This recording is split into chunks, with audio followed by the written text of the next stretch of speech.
Hai, bertemu lagi kita di dalam kisah-kisah seram. Kisah seram aku kali ini adalah sebuah kisah seram Hotel Berhantu. Kisah seram ini telah diceritakan kepadaku oleh seseorang yang mahu merahsiakan dirinya. Cukuplah sebagai gelaran sebagai Ahmad. Kisah ni berlaku ketika beliau menginap di sebuah hotel yang mana terdapat gangguan demi gangguan yang berlaku di dalam hotel tersebut. Dalam bilik penginapan beliau, si Ahmad ni. Jadi kisah ni disuruh ceritakan kepada para pendengar yang selalu follow aku punya channel. Tapi sebelum tu jangan lupa subscribe, like, share dan komen. Dan kalau anda mahu ke semua cerita-cerita aku yang anda mahu dengar, anda boleh join channel Loceng Merah Production 1981 alias gmail.com. Jadi ikutilah kisah seram daripadaku. Pada satu hari tu, Ahmad ni dia bertolak ke negeri utara, ada atas urusan kerja. Jadi bila sampai dekat sana tu, beliau ni nak carilah tempat untuk mereka berehat, untuk Ahmad berehat. Jadi dia cari sebuah hotel. Dia tak tahu pun latar belakang hotel tu, apa latar belakang tentang hotel tersebut. Cuma masa tu hari dah malam, jadi beliau ni nakkan waktu rehat yang cukup.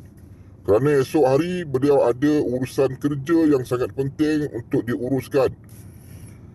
Jadi beliau pun mulalah melempah sebuah hotel.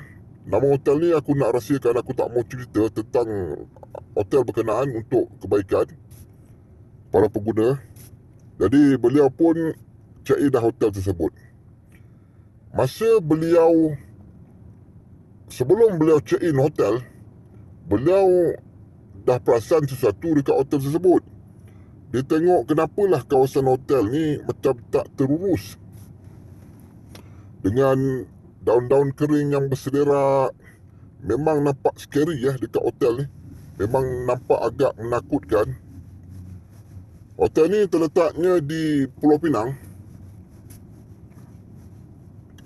Jadi beliau pun tak nak berfikir panjang, lalu beliau pun mulalah memasuki bilik hotel yang beliau tempah itu. Bila beliau berada di dalam bilik hotel, first kali memanglah bila sampai hotel, beliau akan baring di atas katil hotel tu. Masa tu pakaian pun tak buka tak apa, dengan suasana bilik yang sejuk pada masa tu. Tapi beliau perasan sesuatu tau. Masa beliau nak masuk ke dalam bilik tu, beliau tengok keadaan hotel, kawasan hotel tersebut agak menyeramkan. Dengan lampu yang kelip-kelip, sekejap terang, sekejap gelap, sekejap terang, sekejap gelap. Dengan satu bau yang sangat busuk tau dekat hotel tersebut. Tapi beliau kata nak buat macam mana, dah tempah, dah bayar pun. Nak tak nak, malam ni aku kena duduk juga dekat hotel ni, kata beliau.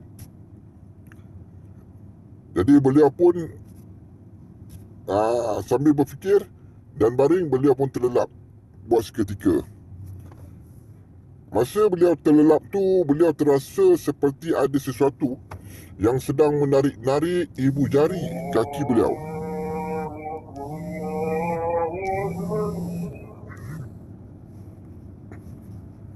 Tetapi beliau pada masa tu sangat keletihan. Jadi beliau pun buat tak tahu je lah. Dan sedang beliau tidur lagi, tiba-tiba beliau terasa di cuping telinga beliau ada sesuatu yang sedang membisikkan satu bisikan yang sangat-sangat membuatkan beliau terkejut. Bisikan tu macam ni. Kau tak takut ke duduk sorang-sorang? Kau tak tahu ke hotel ni ada aku bersama dengan kau? Masa beliau duduk di dalam bilik air tu, beliau terdengar ada sesuatu yang sedang mengetuk-ngetuk pintu bilik hotel yang beliau duduk itu.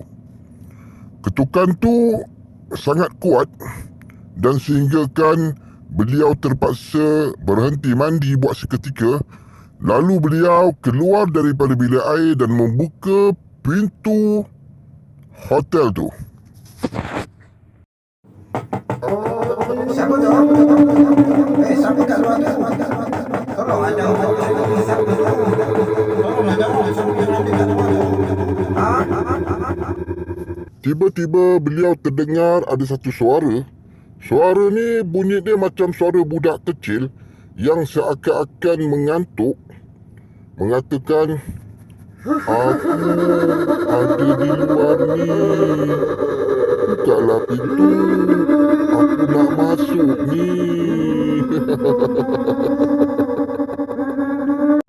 Apabila si Ahmad ni membuka pintu hotel tersebut, tetapi tidak ada sesiapa pun yang berada di depan pintu bilik hotel beliau.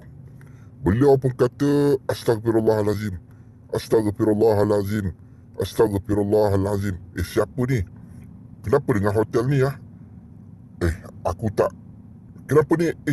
Kenapa ni ya?" Setelah perkara itu terjadi kepada si Ahmad, lalu Ahmad pun kata dia buat keputusan yang dia nak keluar pergi makan pada waktu tu.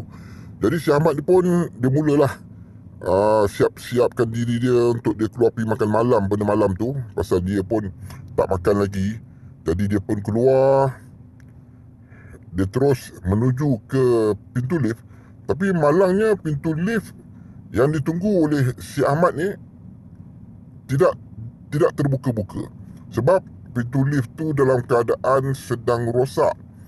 Apabila si Ahmad memerhatikan, memang ada tertampal satu kertas dekat situ, lift dalam penyelenggaraan. Jadi si Ahmad pun berfikirlah, dia kata, tadi aku naik ikut lift ni, masa tu lift ni elok lagi. Masa bila pula lift ni rosak?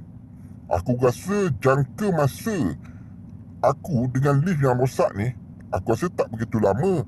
Tapi kenapa lift ni rosak?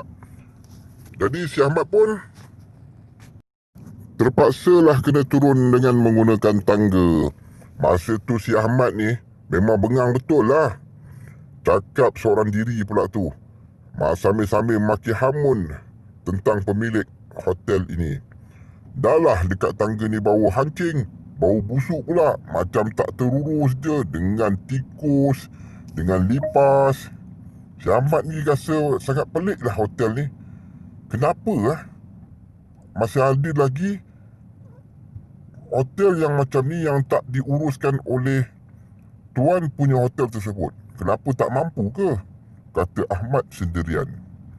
Apabila Ahmad sampai ke lobi hotel tu, dia tengok dekat kaunter hotel, lobi hotel tu, yang sebelum ni dia nampak ada orang yang sedang menunggu dekat situ. Tapi yang peliknya, dah tak ada orang dekat situ. Dia kata, masih awal lagi. Tapi kenapa tak ada orang? Dah lah keadaan dalam hotel ni samar-samar je, malap-malap je. Jadi si Amal pun keluarlah daripada hotel tersebut. Bila dia keluar, dia tengok dekat pintu hotel tu ada tulisan yang tertulis dekat situ. Tulisan itu mengatakan hotel ini sudah dikosongkan kerana ubah suai hotel yang sedang dilakukan. Jadi si Ahmad ni terfikirlah. Dia kata, tadi masa aku masuk aku tak nampak pun tulisan ni.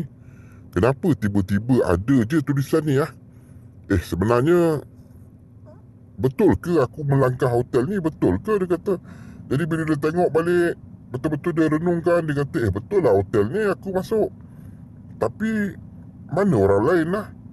Jadi bila dia perasan, dia tengok rupa-rupanya hotel tu tidak lagi digunakan dan tidak berada dalam keadaan yang aktif.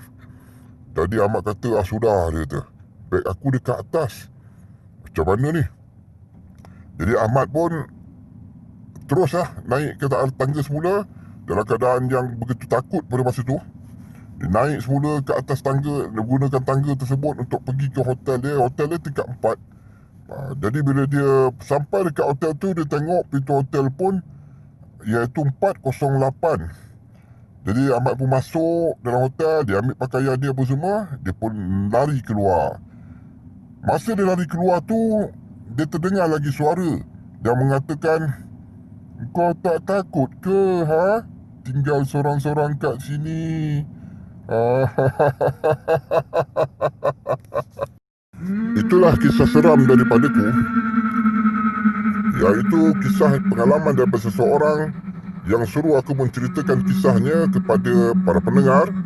Semoga apa yang aku kisahkan kepada anda mendatangkan satu hiburan semata-mata, dan moga-moga anda tidaklah terpengaruh dengan apa yang aku ceritakan kepada anda.